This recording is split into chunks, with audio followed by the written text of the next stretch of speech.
Welcome back to Listory Month. Listory Month song, Listory Month. Animation is really at the core of what this channel is all about. Kind of.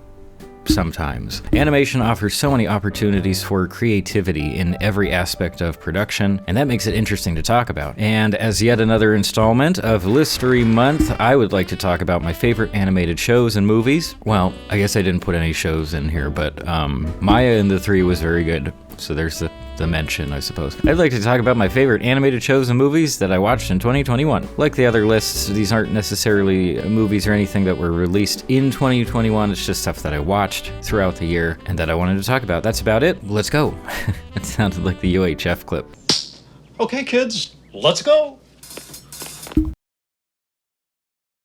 Remember that video I did on Australian animation a while back? Well, for a while now, I've been working on a similar video about Canadian animation, but it's been slow going and I've been trying to arrange an interview as part of the video, so it's just been put on the back burner for a little bit. And sorry for the spoiler, but one of my favorite animators that I discovered while doing research for that video is Cordell Barker. He's pretty famous, certainly in the animation community, and a lot of his short films are immensely famous. Some of them online have like millions and millions of views. But the one I'd like to mention here is called Strange Invaders. So a married couple sort of wishes for a kid, and then a child, probably an alien, falls out of the sky and makes their life miserable. Barker just achieves such a fantastic sense of movement in his shorts, and here I was reminded of Batman, Spider-Man, and other work from Lindsay and Alex Small-Butera, specifically their work's sense of like surreal fluidity. The sound and voice acting are also just plain funny. It's kind of old. I think it was around 2000, 2001, but it still feels completely contemporary. The humor just feels brand new. And you get the sense that everything in the short is kind of held together by string and chewing gum. Characters just flop around, and line delivery feels both naturalistic and casual. Like every single sentence is just being thrown away. This short is available in full on YouTube through the NFB, so it's very easy to check out, and I think it's worth a watch.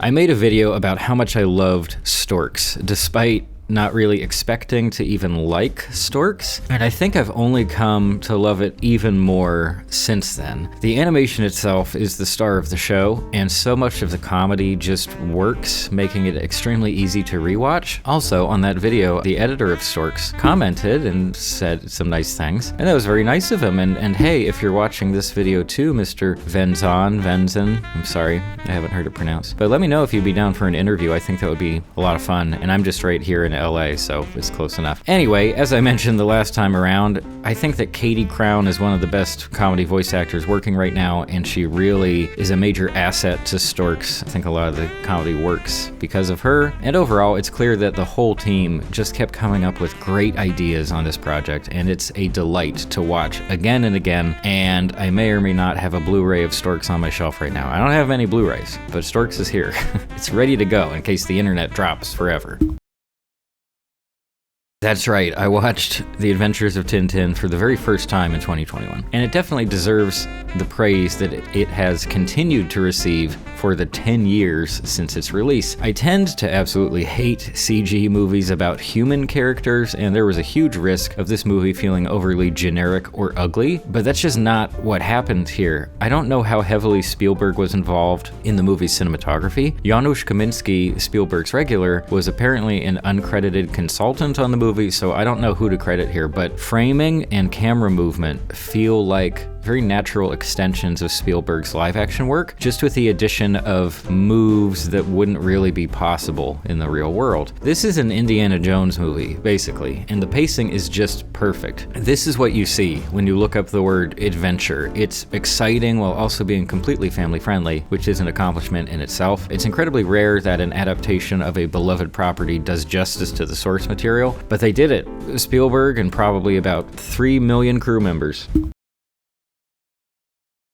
Oh look, another adaptation, and a good one. Could we be so lucky? I mean, I guess it was a few years back, but you get the idea. I watched this before reading the book, and while the book is no doubt better than the movie in my opinion, the movie is still very good despite its somewhat normie trappings. I don't really like the setup of an overbearing parent, but thanks to Jeff Bridges, the story goes to the more fantastical places that you would expect from one of the most famous works of the early surrealists. For some of the direct quotes that are used in the movie, it seems like the script was using different translations than the ones that I read in the book, and in some cases, I actually like the movie translations better, and obviously the segments with the little prince styled after stop motion, I don't know if they were stop motion or if they just made it look like stop motion. Anyway, they look fantastic. They basically give you the vibe of The English Patient without making you actually watch The English Patient.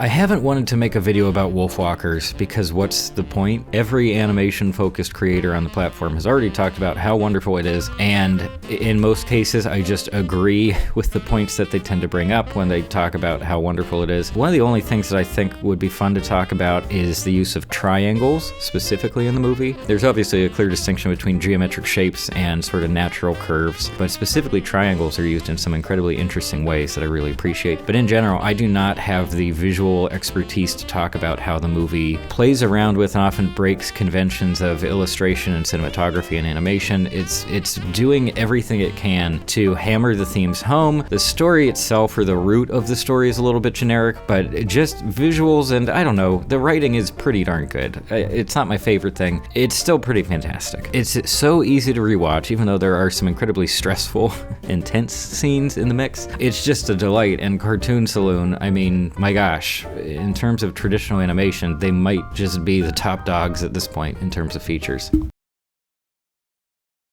I was familiar with some of Studio Chizu's work, like Summer Wars specifically is one of my favorites, and when I finally got around to Mirai through Netflix, I was kind of, well, I wasn't blown away at first. I maybe did the first watch and thought it was okay, familial stuff, generations, ancestors, all this. But on repeat viewings, and I've watched it many times by now, at least 10 times or so, it's just so fantastic. It's one of those things where the tone is perhaps the most important to me because it just feels so light and airy, and I also think it dips into a very interesting creative area, which is what I think is a pretty common desire, to see your relatives or like family members at very different stages of their life. Like, how cool would it be to see your parents when they were really young? Or like, maybe future generations will have that thanks to all the video and pictures we take. But as of right now, I don't know, it's just kind of an interesting idea, and especially when you get out to like grandparents, great-grandparents, I feel like we know very little about them and who they actually were as people, and this movie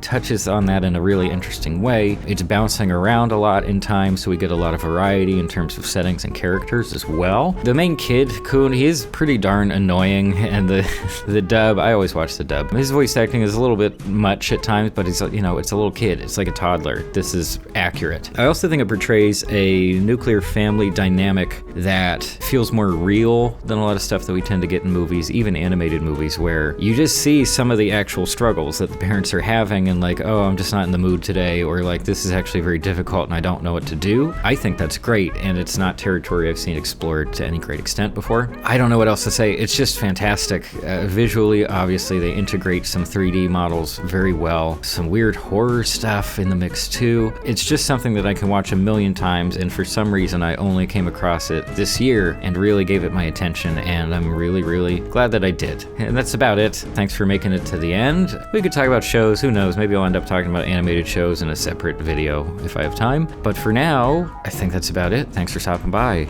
Happy Listory Month! Hooray! Listory Month!